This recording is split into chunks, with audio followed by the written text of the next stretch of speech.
Бәлкім сіз Алланың досы шығарсыз. Алланың досы деген кім дейсіз ғой? Мына бір оқиғаны сізге айтып берейін. Кішкентай бала көшеде ойнап жүреді.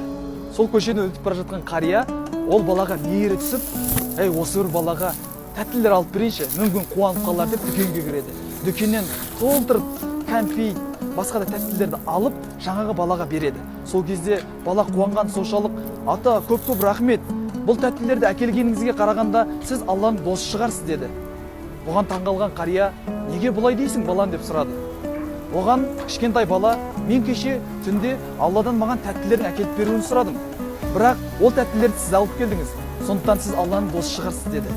Мұны естіген қария еңкілдеп жылай бастады. Біз бұдан не түсінеміз?